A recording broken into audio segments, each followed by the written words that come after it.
What's going on, everybody? Welcome to NFT Marketplace and Dojo. My name's Carmen. We're here with Nothmar. We do not have Sean is on his way, I think, and I believe Mike is on his way. Ray has been consumed by the Super Bowl, so he is going to be abstaining for today. But we've got a show because there's a lot to talk about. So, Nothmar, let's just real quick the comics for the week. We've got Luke Cage, Black Panther 1. X-Men 170. They're all kind of different, right?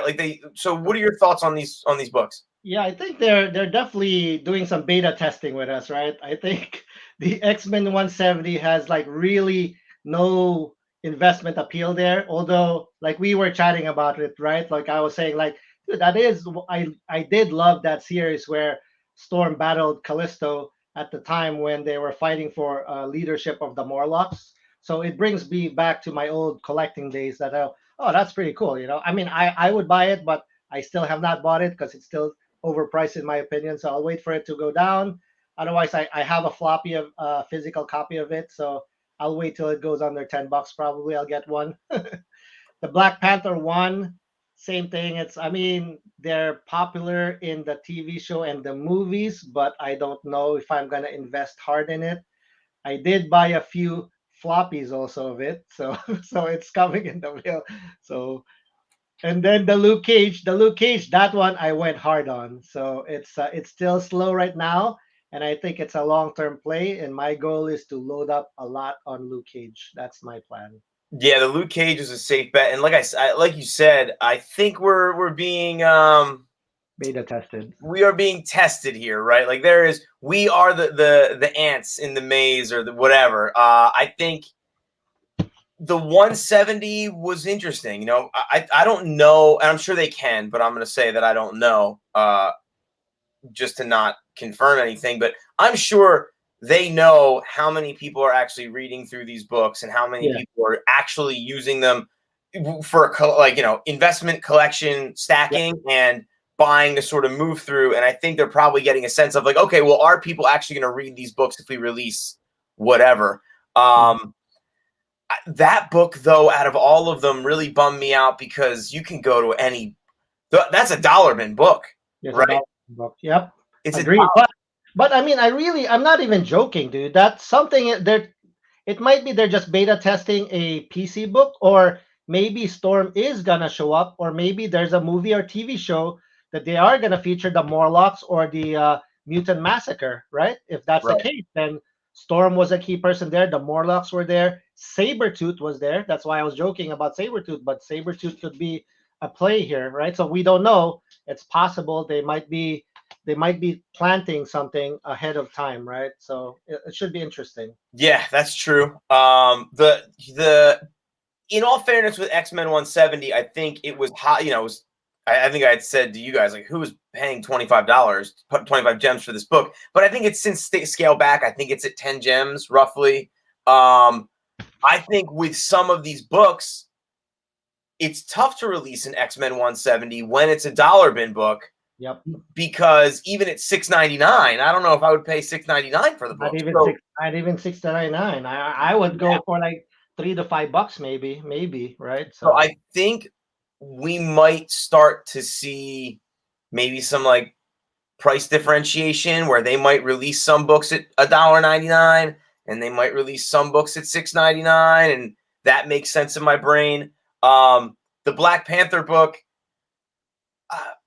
again, it's tough. That was 60 gems out of the gate, and I just don't see that as being a great value book. It's back down to I don't even know what it's at now. I think it was as low as 30 last time I checked. Maybe 30 or 40. I Yeah. mean, especially if you're comparing it with what's out there, right? Right now, Deadpool is at 30s right now, and some of the other ones like I forgot, maybe first Black Widow, Yeah. first Hawkeye, they're all 30s. Why would you pay 60s for like mostly C or D characters, right, in the Marvel universe, right? So Yep, I was thinking the same thing. I don't know how you can. Yeah, so it's 27 right now, and Tales of Suspense I was looking at earlier today was 32. And if I were a betting man, I would probably go Tales of Suspense 52. But those are the books. So the rest of the week, sorry, let me just pull up my show notes. The rest of the week was pretty interesting. People thought we were going to get a drop on Saturday. We didn't. We got this announcement for, there he is. There he is. What's up? Real quick, Sean, thoughts on the 3 comics that dropped this week? Sorry, my sound's kind of weird. Hold on a second. Yeah, sure.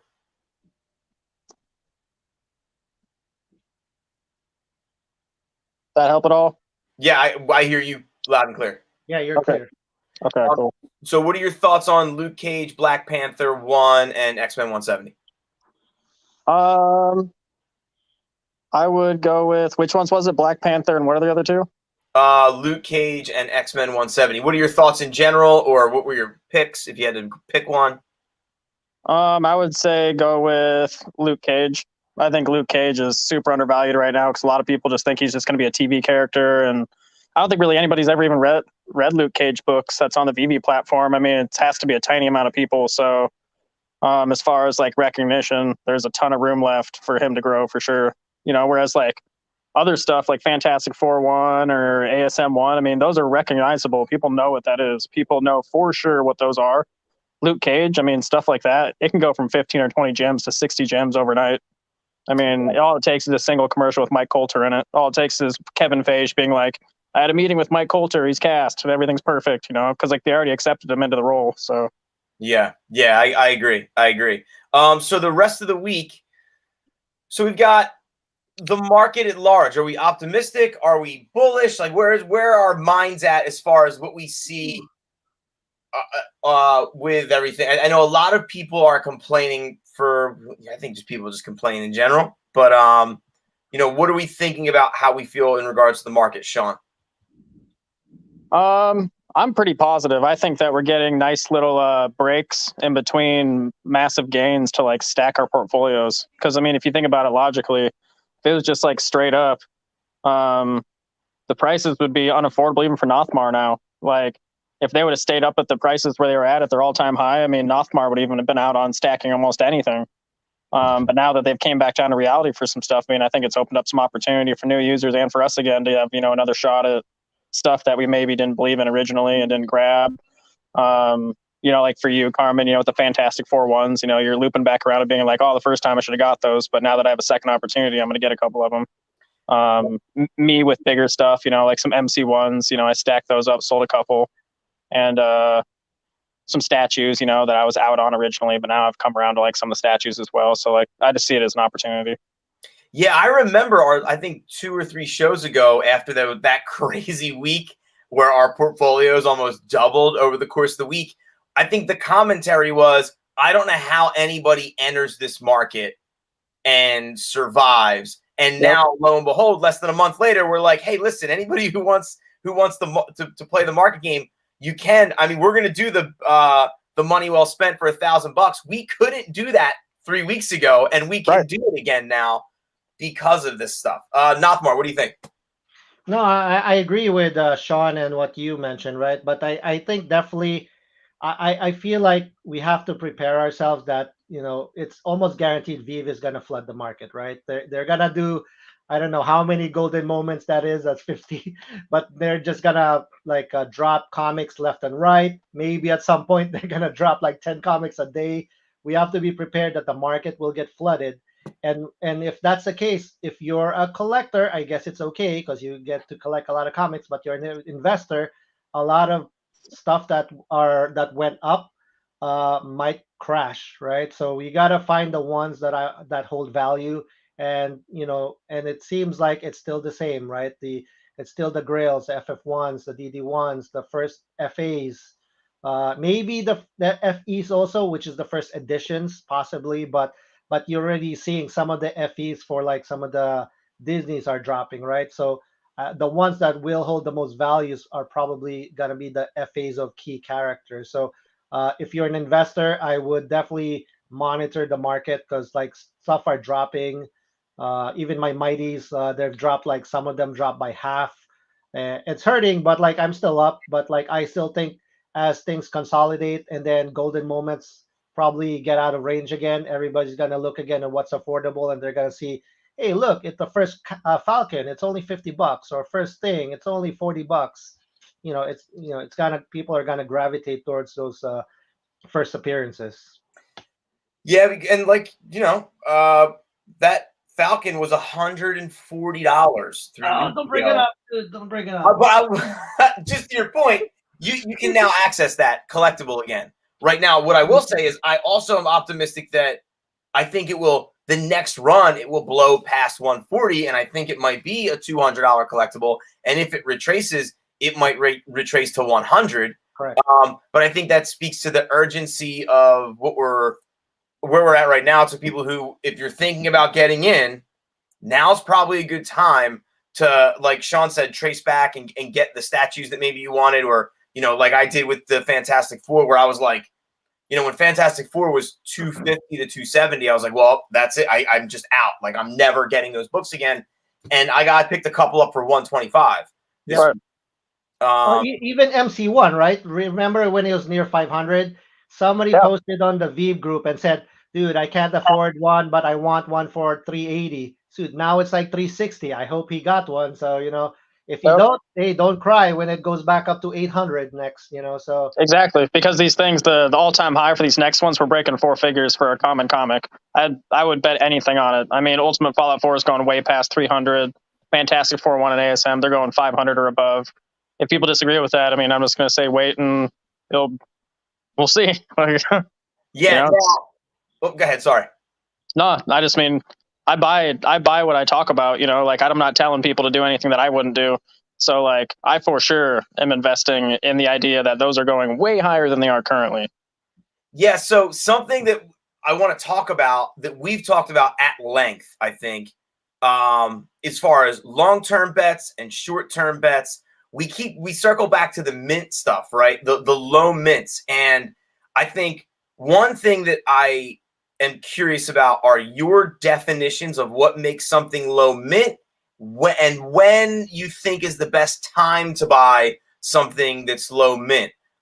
Is there like a magical formula in your heads where you're like, if it's X of floor, then I'll buy it, or whatever? Like, is there something? Don't give me all. I don't want to have all the sausage is made. I'll give you like a broad, like, for me, what I do to build value over time is, first, you have to be willing to like spend time in the market. You can't just like expect it to like hop in the market and get what you want and then log out. That's not going to happen. Just like people that, day trade stocks. If you want to get the best deals, you got to be looking for them. You got to spend time inside the market. Second of all, I would say that on drop day, you'd be a fool not to look for good deals, but don't buy immediately. Like, if something pops up, like, try to tag it, try to snipe that baby. But like, otherwise, you'd be a fool to think that every single thing is going to go up from what it lists at immediately. That's ridiculous. Going to the low mint stuff, I would say that once you see the market start trending back down, after that couple hour window at the beginning, sometimes, it'll keep trending up, and there's, you can't win them all, but most times they are going to trend back down a little bit. And in that period, you're going to see, because people are listing stuff that they don't want because they just hit the drop, and people that hit the drop that don't want the listing are going to list it, and they just want their money back and a little profit. You're going to see tons of listings of very close to floor priced mints that are between 201. So like for a 30K comic, it'd be 201 would be the first one. Last one would be 30,000. You're going to see tons of listings. And for me, low mints right now are obviously first 5%. So that would be 1,999 and below, because they keep the first 500 for not the first 500, but they keep the first 200 and 300 other ones. I'm not sure which ones, because before a drop, you see that it says 29,500. It never says any more than that. It never says any less. It's always 29,500. So there's 500 of them somewhere, not for us. And with that said, right now, the first 5%, that's what people are banking on. That's where you see like the really big increase in price, where it's double, triple floor almost immediately. But only buy them if you can get them close to floor initially. Like, you're a crazy man if you're buying low mints, like triple, quadruple floor out gate, like, and you haven't even stacked any floor items, or haven't even like sniped some good deals yet. I mean, you're banking on gamble. Like, you're gambling. You're for sure gambling. You're not using research or anything to do that. But for me, I believe that low mints is going to stretch into the 2,000 to 10,000 range, because I believe that eventually the first 5%, due to MCP utility and due to tier 3 staking and stuff where you can start putting your mint numbers on the wall in tier 3. I 100% believe that the first 5% is going to turn into ghosts. They're going to disappear. And there's tiers to the first 5% for sure. But that first like 1,999 and below for a 30K mint, those are going to be gone. Like the affordability of them now compared to what they're going to be, and they're already 3-4 times the price of the floor for the keys. I mean, you go look for Fantastic 4-1, ASM1, Ultimate Fallout 4. It ain't just double; it's more than that, and it's getting worse. It's more and more and more and more and more. It used to just be 25, 50%. Now it's 100%, 200% what the floor is. As more users come to this platform, as comic users come in, CGC collectors, and it all just integrates, I 100% believe we're going to see any mint from 9,999 and below. That's going to be considered a low mint because they're not going to be able to afford the real ones. Yeah, I like the idea of specific. And I guess if you don't collect comics, you have no idea what we're talking about. But the CGC thing is real, right? Like someone will pay. Like we all get caught up in it where it's like, man, I can get a. Again, for anybody who's ignorant to this, this is going to sound like a different language, but if you have a 5/5, I just had a conversation with my buddy. He was like, I want the first appearance of Mr. Freeze. I can get a 5/5 for $900, or I can get a 6/0 for $1,200. I really want to. I think spending the extra $300 is worth the 0.5 of grade. And I think like that too. So we'd be on the same page there. Not everybody would agree, but it shows that there are people that spend money that think like this. Mm-hmm. Yeah, absolutely. Nothmar, what do you think? No, I agree with Sean's comments about what's that 5%. But I mean, for me though, I'll have different tiers on how much I'll pay. Right, I usually will pay slightly more for anything under 1K mint, and then I'll pay a little bit less for the 1 to 2Ks. Definitely, I would try to hunt between under the 2K mints, right? But I try to focus first on the 1K mints. But I wouldn't pay too high for the 1 to 2K. I still feel like those are borderline still, you shouldn't overpay for them, right? They should still be affordable. I wouldn't pay like too high for between 1 to 2K. But I do feel like down the road, the sub 1K mints are the one that's going to be desirable to collectors, especially us who started. There's got to be another Sean out there who loves low mints, and then we'll sell some of these to another. Man, Sean. there's a ton of them. I interact with so many random dudes where they're like, "You do that too?" And I'm like, "I've been doing it for 6 months." And they're like, "Oh, you've been doing it longer than me, but I do it too." Oh yeah, no, I was watching I was watching another video of some whales, and they all talked about low mints, right? So they love them. Low mint Tods, low mint stuff, and they hoarded them when they started. So these guys there are people like that who do hoard them, who have the money or were there earlier, right? So yep, yeah, they exist. I mean, they're not in our circles, and like we dabble in low mints, but I mean, there's guys that are like real serious. Like I friended a guy where he sold the first minted Wonder Woman on market, or it was the 6th. It was either the 1st or the 6th. I can't remember, but it was 15K. And he showed me the screenshots, showed me the transactions, everything, and I was just like, nice. Well, that's real. Like, and Wonder Woman has went down 300%, and a low mint Wonder Woman sold for 15K. Woo. I see Carmen's gears are all spinning now, I think. No, I like talking about this stuff because it adds layers to this whole system.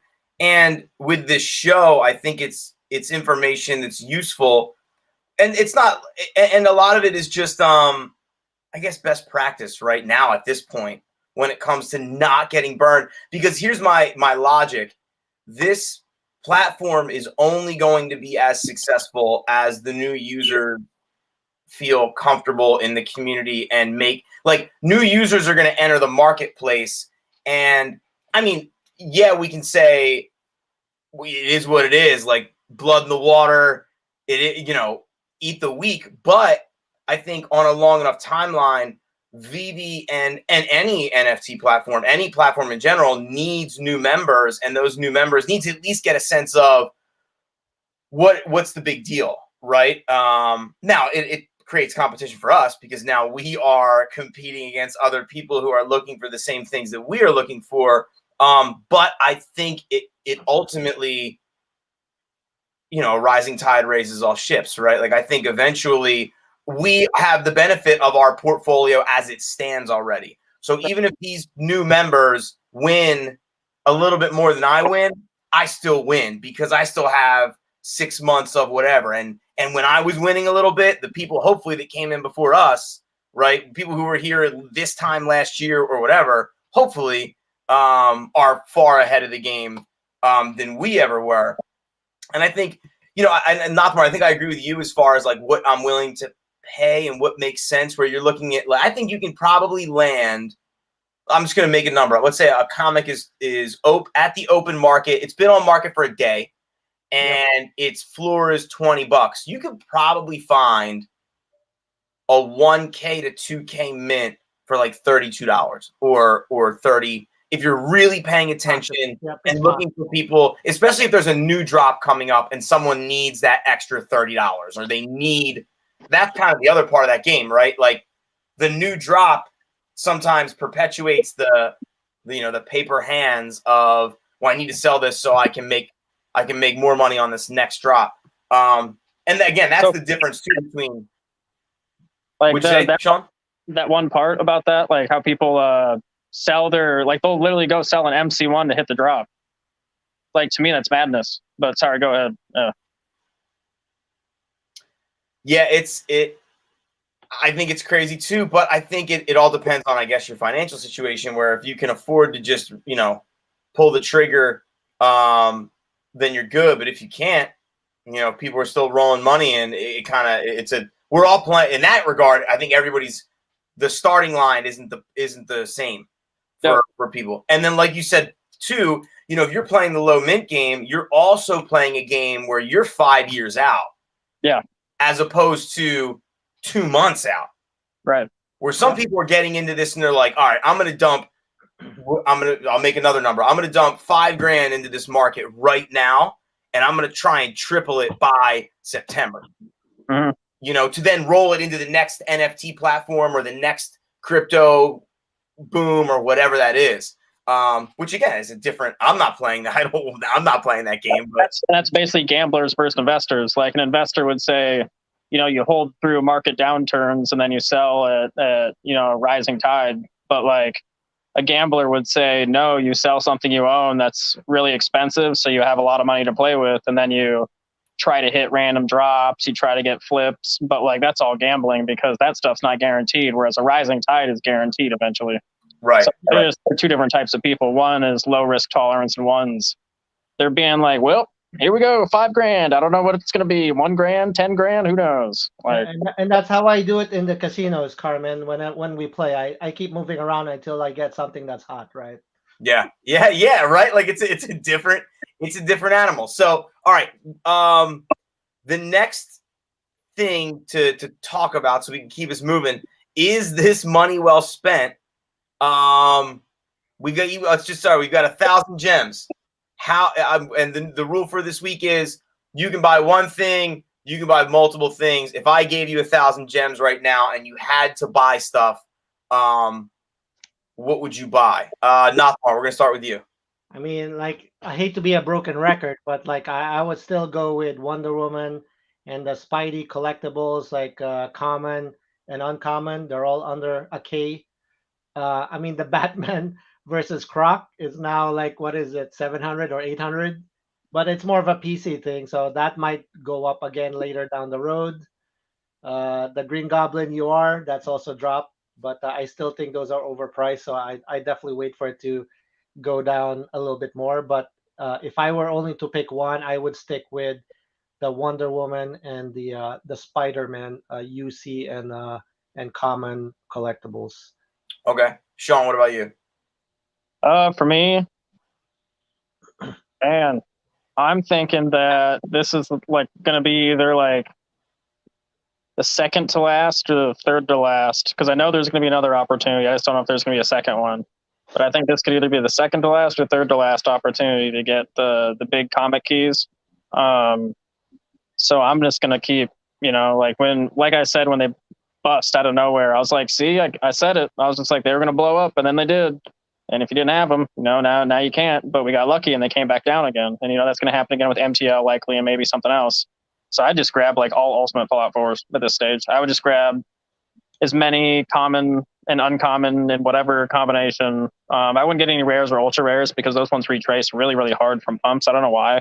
The ultra rare almost got to $2,000 at one point. It was freaking crazy. And then now it's at like 800 gems. So like that's more than 200%. Like that one got crushed. And the rare, I mean, that one was like 700-800. It was getting up there, and now it's half that. It's coming. That one's going back up though, to be fair. But the common and uncommon are just savages. I mean, they never even had I think it was like 50% was the most it ever retraced, and then it went back up to like 30% or 25%. So like, it's just like savagery. I don't know what it is. I've tried to like figure it out. I've looked at it from so many different angles, and like, I think it's just because he's more relevant. I think it comes down to like, that's why art eras change, and that's why art types change and what people look up to. And I think Ultimate Fallout 4 is just representative highly of a new art era and a new era of how people think. And he's just the thing. Like he's popular, like from physical to digital. He is just a gold mine. Yeah, I think there's something, and I was thinking about this a lot. Like, what is it about Miles Morales and that book that matters so much? And I really, I think I'm right there with you. Like, popular culture does an amazing job of acting as a time capsule of really, really powerfully relevant moments. And I think that book, like, that might be one of the single most important moments in popular culture, period, in a very, very long time. I'd agree. That is completely inclusive. And I think there are just more people who think that way on this platform. That, you know what I mean? Like it's like the volume of individuals who think that way are also on this platform, and they feel the way that we feel about the book. And that kind of makes sense. And I think they did like a survey of like how many people are on this platform and what age groups. And I think the biggest age group is people in their 30s and 40s, followed by people in their 50s and 60s. And I think people that are in their 30s and 40s have young children that are watching cartoons. And right now, Miles Morales is in way more cartoons than Peter Parker is. I mean, Miles Morales is in freaking everything. Like he is in video games. He's in kids' coloring books. He is everywhere. I mean, you cannot get away from that character, and they're expanding, investing in him. They're not going downwards. It's going way upwards. Yeah. It's that their kids aren't being like, I want to be Peter Parker. They want to be Miles Morales. Yeah, because I mean, think about it. Peter Parker is 40 in a lot of stories, right? Like he's old. I'm 37, and you ask my students, Mr. Costa's old. Like I'm an old man. And that's kind of where that's where it is. So, and I get all that. So, I think that book speaks to that. So I decided to just kind of think like a new investor and say like, okay, if I had to pick what I was going to do, right now you can get Fantastic Four 5, Fantastic Four 1, ASM 1, UF 4, and MC1, all commons. At least as recently as I checked, you can get all of those, one of each, for $9.50. So if you're a comic collector, that's probably the move. If you're speculating on comics and you want to just try and go like pull the trigger, I think just buying 10 or whatever 9 UF4s is probably a good move, or 10 $100 comics of those groups, right? So maybe 10 FF1, 10 Fantastic Four 5. You can't do 10 ASM ones, but you're either buying multiples if you're trying to make a come up, or you're getting one of each if you're trying to establish a PC. The same thing kind of goes for the Marvel collectibles at large. So you can get an AF that, I don't know, things might have changed a little bit, but one of the ASM collectibles is like $650-ish. So you can get an ASM collectible, a Storm collectible, a Spider-Gwen, a Thing, and a Steven Rogers Mighty for $973. Correct. Yep. If you were going to do that. And that way, if you're a Marvel fan and you don't want comics, you already have comics, you can pull the trigger with $1,000 there and grab those. And then almost the same thing for DC.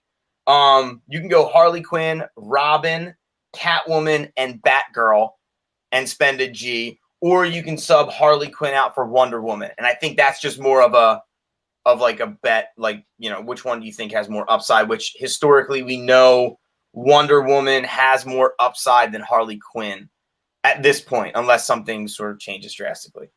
So yeah, that's kind of where I'm at. Any final comments on how you would spend any money before we keep it moving? No. Okay. I'd show yourself up in comics. I mean, they're having less losses in these dips than collectibles are currently, besides golden moments. So just keep that in mind. Yeah. I think I didn't do it. I'm making bets elsewhere, but I think I'll phrase it this way. If I have a regret about this last week, my number one regret is going to be not buying a Marvel Comics one. Because it was as low as 345. Yep. And I think right now it's back up to 380. Yep. And I feel like I'm going to blank and it's going to be 435. And I'm just going to say, all right, I hope everything else I bought moves too. So if I need to flip, I can flip.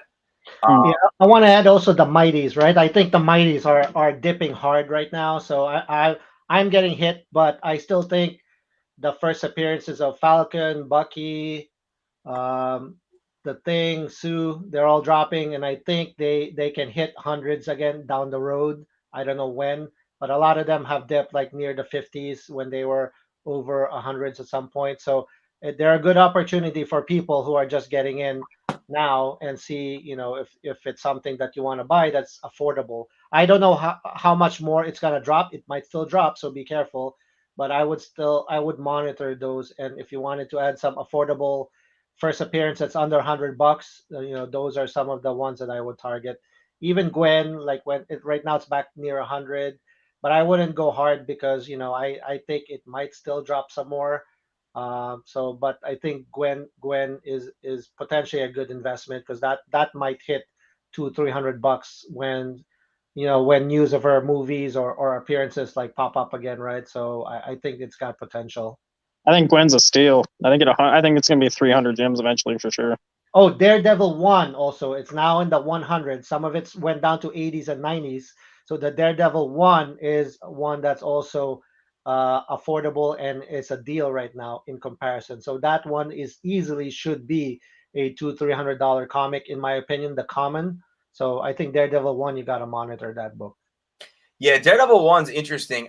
And that's a nice book because, you know, when you buy a Marvel Comics 1, you have to keep in mind that almost 10% rip that kills you on commission. So if I bought a Marvel Comics 1 for 360 and it runs to 400 and I sell it, I mean I didn't really make any money. Nope. Whereas I think when you're living in that world that Daredevil is, where, you know, if you buy it for 88, or I think I was staring at it for a while, going to buy it at 88. That's why it's like ingrained in my brain. You know, if you buy it at 88 and it goes to 115, which is very, very common for that to happen, and you sell it, you're not going to feel like you got murdered. Where I feel like some of the Marvel sales you sell and you're like, how much did I just lose on this sale? Which is to Sean's point that he said before, like you have to keep that in mind when you're buying and selling these books because you're going to get crushed. Yep. Which is another reason why you play the long game with. Yeah, comics. I mean, everything you buy now, I would say you have to kind of bake it in that it might drop another 20%. It may be more, right? So right now the market is like going down because everybody is trying to raise gems for the golden moments more than likely, right? So be prepared that if you buy something that it might drop a little bit more, but then you know, we're all investing that it's all gonna pop again in the next year or two, right? So it's all long term. I'm looking at 3 to 5 years, so I think it's definitely gonna hit $300-500 potentially in the next 3 to 5 years, in my opinion. Right. Yep. And I have some crazy ideas about the low mints and where those are going. So nice. All right. The next thing. So there was some interesting, and it's funny, you can just see it happen in the groups. People are like, you know, do I buy this or that? What should I buy? And there were some glaring there were two that I saw, and that I even made comments about. So we've got Superman or C-3PO. We have times we might be able to go through each one. So if you had to pick between Superman or C-3PO, where are we at, guys? Sean, what do you think? Oh, Superman all day. I think we're just in a weird market right now where people don't know what's popular, what's going to happen with these NFTs. I think Todd McFarlane's Batman and Superman are just going to freaking go insane eventually. Yeah, because that was going to be my next one was R2 or Todd, and you're still Todd on that one as well. R2 is going to be that's a special one. I think that's going to be considered like the first Star Wars NFT ever made, and it's.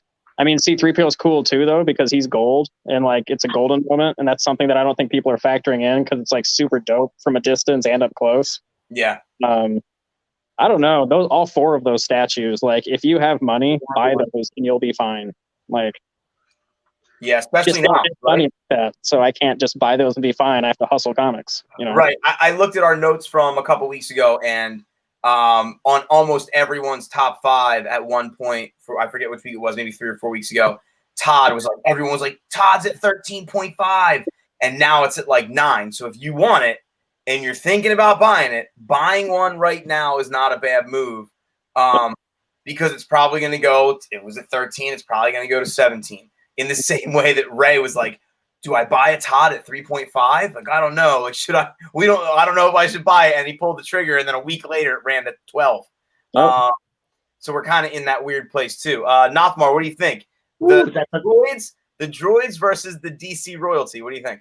Shoot, see, that is very tough, man. I mean, I was gonna say like, Superman. There hasn't been a good movie. I mean, the Justice League maybe a decent movie where Superman became badass, right? So, are the younger generation, or gonna jump on that versus C-3PO? He's only appeared as a secondary character, but he does represent Star Wars right now. But what happens when they drop Ahsoka, they drop Luke Skywalker, they drop Darth Vader? People might forget C-3PO a little bit, right? And we'll only know that he was a first appearance. So I would go with Superman on that one, because I think Superman has been having his own movies. He's appeared in the Justice League, and he's probably gonna appear in a few more as a lead character. So I would go with Superman. For the Titan R2, man, that's another tough one. So, I mean, Batman is, the cream of the crop for DC, but R2 because there's so much heat with Star Wars now. Again, if Luke Skywalker or these other guys show up, is R2 gonna retain its top ranking, right? If Ahsoka shows up, if Yoda shows up, if who else is big with Star Wars, right? Darth Vader. Are we going to place? Is R2 gonna be still more valued than Darth Vader? I'm not sure. So I would go with Todd, on that one too. Nice. Very analytical, as you guys saw. I do some detailed analysis on the Todd and R2. I think for me, I feel like C-3PO is probably going to beat out Superman only because I don't think there are as many. I think there are fewer C-3POs, and I just don't know if in time if Superman fans are as ravenous as Star Wars fans. Like, I'm trying to just think of how devout they are, especially with like how people are being groomed. It's not as far as like fans are concerned. Like, I know Disney is deeply invested in, if you go to Disney World, you can pay, I forget how much the amount of money it is, but you can pay X amount of dollars to build a droid, and their kids are lining up around the, whatever, to build droids, and you can make them like remote control and all that stuff. I just don't see that as much from DC. The Todd thing, I think, is going to, versus R2, I think is going to depend on the FA labels. If they change those, I think it's going to really, I think an educated consumer base would go Todd, because it's if it is the first, right? So the first on the blockchain, it's the first VV, and it's the McFarlane statue. And I've openly been like, I don't like 423. Like, I don't really love that art, but I get it, and I understand the significance. And I think if consumer base continues to get educated about the significance of that statue, I think Todd wins over R2. But I think if it's just sheer popularity, I just think there are more passive consumers of Star Wars stuff that maybe R2 might win out. Like you said, I think if you buy any of them, I don't think it's a bad move. If you like Batman, buy Batman. If you like Superman, buy Superman. If you like Star Wars, buy one of those two. You're going to make money regardless in the next forever. But I think that's kind of where I'm at. So I have no idea which one ultimately wins out. I think all four of them should be worth more than the partner statue, but that's just me. I think that's going to play out as time moves forward. I think we're going to see things catch up to that. We're going to see partners recede back. I just don't see that being so far separate. And like, for example, the secret rare ASM statue, that's going to blow way forward eventually. Like, people that think partners is going to replace that as the expensive statue on the platform are insane. That's not going to happen. Well, I think right now that's maybe speaks to ignorance more than anything else. I think it's just more of the passive consumer stuff where they're like, oh, Disney, and not many of them. Yeah, well, it's because Disney has great marketing. They believe that Disney's worth more because Disney's in everybody's face more, but that has absolutely nothing to do with anything. Right. I think, yeah.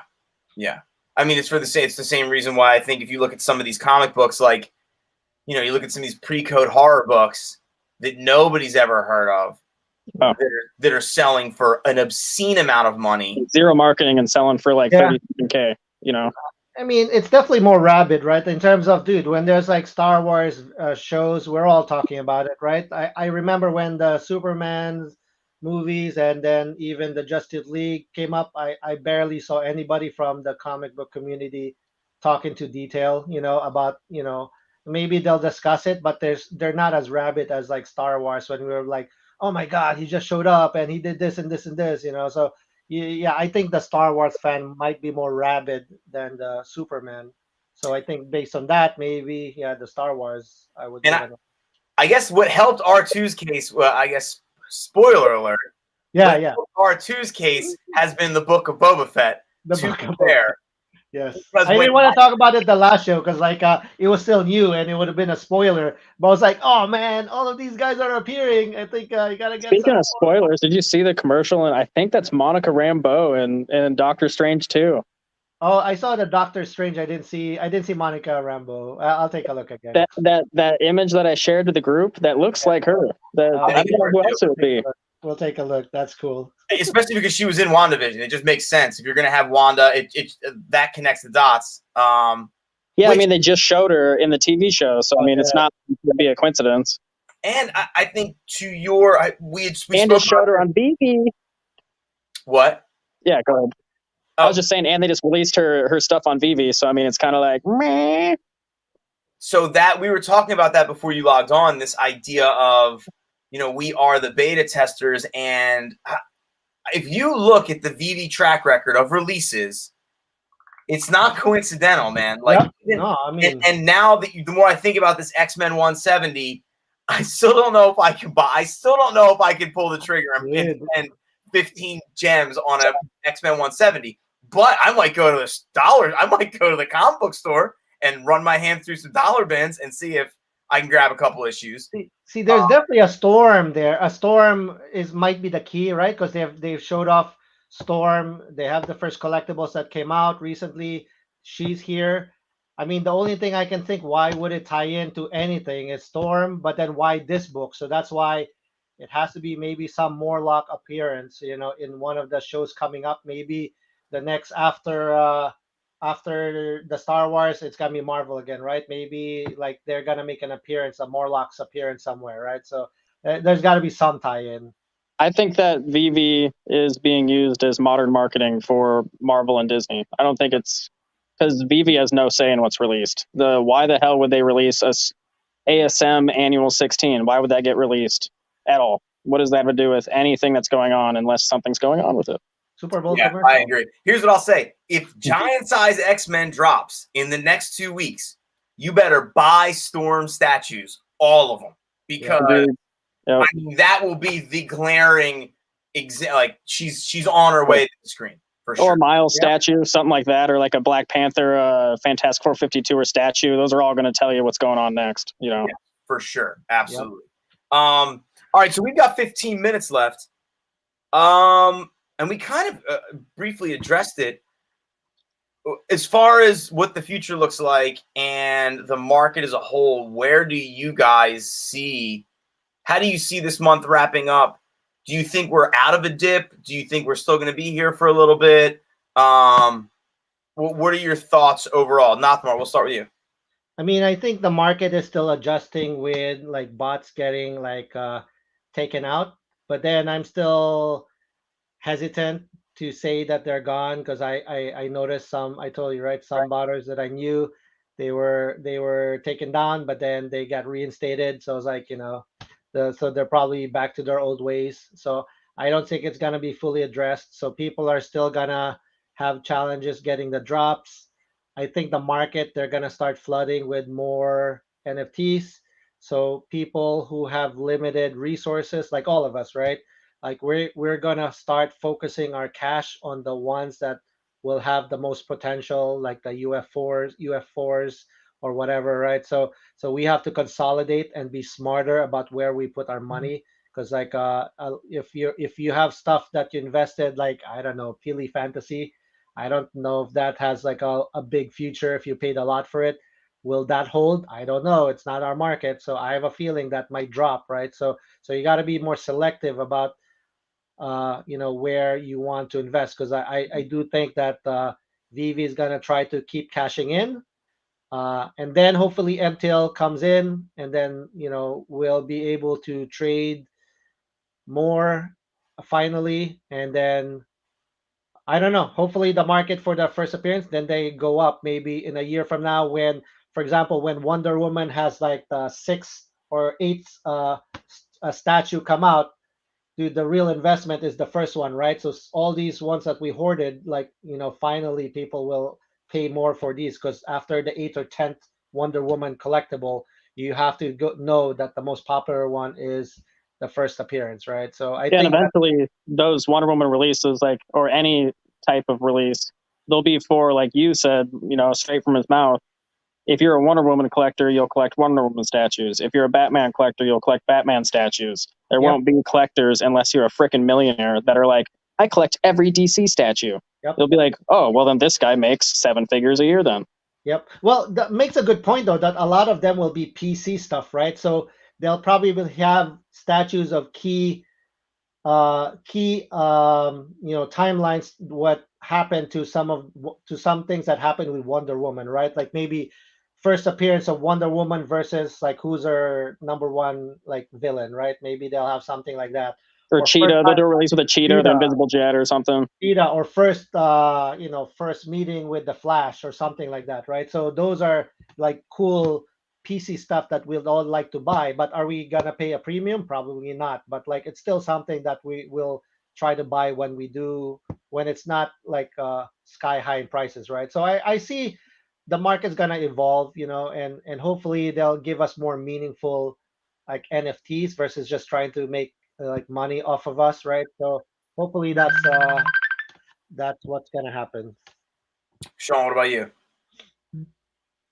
Sorry, what was the question? So are you optimistic? How long do you think this dip is gonna last? I think that everything's going to be trending downwards until we get solid news about MTL. I think that we're going to have more of the money shored up in the things that we think will succeed and less of the money spread out across the platform.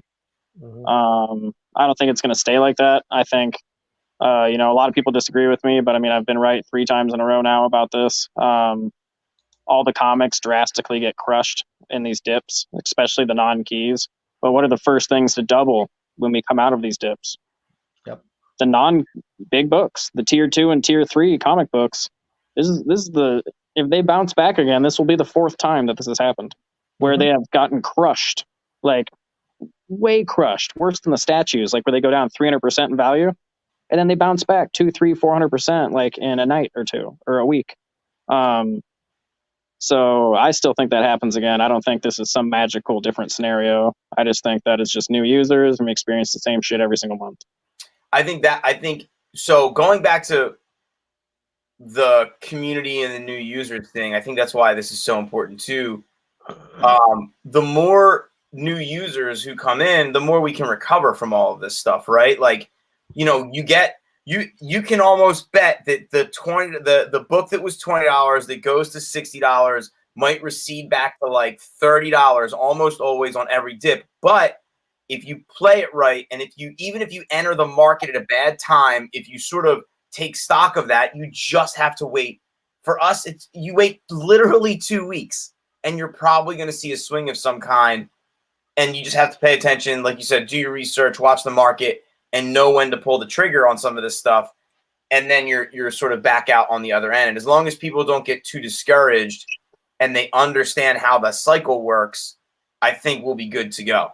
Yeah, I think users are one factor, but I think we shouldn't just rely on just new users, right? So any key events, like hopefully will keep pumping the market, right? If Monica Rambeau was the one that appeared in the Multiverse of Madness, that hopefully that will pump it. If whales like that guy who bought 800 copies of first Falcon, right? If more whales like that join the market, it's gonna pump, right? So that's one guy. Imagine more of that guy comes up, right? So I think he's usually very quiet. He's very open about it. That's why I like his name's Mike Marconi, and he's up to 950 copies now of that book. He's trying to get to 1,000. There's a lot of guys like him. It's just he's the only one that I see that's open about it. But there's more of them out there. So the more we get of these guys that come in, even like mid-tier guys, like who just has like 5K come in and just buy, more of them just jump in, like the big like institutional comic book shops, they come in and they just decide, hey, let me plunk in like 10, 20K. That's gonna help pump it, right? So well, think about it logically. Think about it like this. I bought into Miles Morales, a lot of mine between 15 and 30 gems, right? Well, Luke Cage and Captain America both right now are cheaper than when I bought into Miles Morales. Now, Miles Morales pumped hard, I get that, but Luke Cage and Captain America are arguably more historically relevant to the Marvel Universe for a larger period of time. Not even arguable, it's fact. As times moves forwards, obviously that's going to shift tremendously. But of course, a comic shop could come in and drop 10K on Luke Cage ones and make a profit. I mean, that's insane. That's a huge opportunity. Because when they come in, they're very knowledgeable, right? They're going to come in and say, dude, who am I going to invest in? First, the Craven series, first Kang, nice. Hey, first Luke Cage, oh, nice. I would definitely spot that right away. First Green Goblin, first Sabretooth. You can easily see if you're a comic book institution that knows your stuff, you will just scroll down the list here and see which ones you're going to target. Marvel and you'll price check them. You'll price check them and see, and you'll be like, well, I can't do Miles because he's already well above 100. And then you'll be like, oh, damn, Luke Cage is still 18, 22 gems. They're going to pick up 100 of them. Exactly. So, yeah, and I think that I didn't even consider a Metropolis or a Midtown. Like, if Midtown just decides, I mean, they are. They have bucks. They have money. They have a lot of. Right? They have a lot of capital. Yes, if they sneeze, we catch a cold, and we really don't have much of a choice. All it takes is a single comic institution from my comic shop, Lone Star, Newcadia, Mile High. Dude, I had one of those vendors like Midtown. I see him Comic Con. They bought 6 figures of my comics without like even thinking about it last year, right? They got money. Yep, that's crazy. And they do that sometimes multiple purchases on a single day like they did with yours. That's why they do it so fast. Is because from what I've heard, they can do multi-millions of dollars of deals in a single week. Right. Yep. Right. So I guess because of that, there's more upside, right? Because I think these guys they're not even here yet. They're not here. They're not here yet. So maybe, Oh. hopefully, that got your juices going again. So I think we're all down because a lot of some of my guys like went down, but I'm still up overall. But I think nothing has changed. There's still more upside. A lot more big vendors are not here. Maybe more comic book collectors are not here yet either. So there's still upside in those two areas, I think. Yep. Yeah. And of course, they're going to stack 5-10 copies of the big keys no matter what price they're at. Yeah. Yeah. I mean, they're going to do that just out of principle because they know how to hedge their bets because they're not stupid. They bought my first Miles Morales sign for $5K, without even thinking about it last year. My Djurjevic, sadly, so he made out, but But I mean, that's what I'm saying though, is they see things that we see and go 5K, F that, but they look at it from an institutional standpoint and they go, this market's ripe. Can it be riper? And they go, I think so. Yep. They'll see the same thing. Those guys are sharks, right? They'll see the same thing that we saw. So they'll be, but on a scary level. And they're coming. I don't care what anybody says. These three things need to happen. First, there needs to be a website. The fact that we have to only share 500 gyms at a time or only can buy 350 gyms at a time is absolutely stupid. That is scaring away every single institutional investor on the entire planet. They think that's absolutely silly and childish. The second thing they need to have is MTL. That has to happen. There needs to be fiat involved. The fact that there's not fiat involved is absolutely ridiculous. That is third, there needs to be a crypto off-ramp. If they don't have a crypto off-ramp, if they don't do these three things I just listed, there ain't no way VV is going to survive as the big dog. No, that's a good point. That 350 limitation, dude. Like, these institutional investors want to come in, they'll spend 20K. How can you buy at 350 gems at a time? That's stupid. It's silly. They would have to pay an employee and give them all their personal information to sit there and click the button like a moron. Now, as far as Recur is concerned, I mean, we don't have much time, but I'm sure this can be another half-hour conversation. But Recur has all this stuff figured out, correct? Well, they're cash. They can cash out though, not like it's not MTL. Theirs is a little different because they do wire transfer to your. I think cash. Yeah, they figured a way around it to make it faster. It looks like. But it's different though because a lot of the stuff for VV is related to crypto, so it's not just cash to cash. So there's a crypto component involved. VV's is a much bigger process, from what I understand. I have a shallow understanding of it, but like people that are saying it's the same thing are absolutely uninformed. So Recur, as far as I understand it, more like eBay, where I sell something on eBay, and then once I make that sale, that money is directly wired into my bank account. That seems to be more of the Recur thing. I think, or you can have it in an account, but then when you pull it out, it's wire transferred. Like a PayPal type of thing. That's kind of this. I'm pretty sure. I mean, I haven't done it yet. I have 2 passes, and I was thinking about selling one to get the process down, but I think I'm just going to wait until I can buy a cheap collectible and then try it then. And that is it only the U.S.? Did I see that correct? Yeah, but they're going to have it all supposedly this second or third quarter. They're going to have tons of places. Okay, interesting. Their team. A lot of people think that Recur just like popped up 6 months ago. They've been adding team to their staff for years. Like they have like 150 employees. So if you're optimistic, when do we get MTL for VV? Optimistic. I think optimistic. End of second quarter. I think by the start of summer, midsummer, there's gonna be people talking about some crazy shit that we're not talking about right now. That's fine by me. What do you accelerate again? What do you guys think? Worst case scenario. When do we think when's doomsday for this company as far as getting that stuff together? Q4, Q4. If they haven't got their shit together by Q4, I don't know. I think a lot of people will say these guys are not coming, right? So, but I think it's possible they'll get it to us in Q2 or Q3. I'm hoping because they've been promising that, and it seems like they said they're in beta testing. If we follow what they said, they'll hopefully do another 2 or 3 more rounds, and then they're good to go. So I'm hoping second Q2. If they delay, maybe Q3. If they go to Q4, forget it. It's not coming. Now, if I bought property in Sandbox, right, and I sold that property in Sandbox, is that all crypto? Does Sandbox have everything figured out that VV does not have figured out, or is that? I don't know how any of that works. I have not looked into that one. I haven't bought anything. I could read up on it, but I've never bought anything, so I don't know. That's what I'm wondering. My fear is that VV. It's not my fear because I like the company and I'm buying into the experience really as a whole. But if Vivi's just like, hey, here's our metaverse, it is what it is. You know, if you're gonna buy and sell stuff, you can do it off market, and here we are. You can use PayPal or eBay or whatever. But I don't know.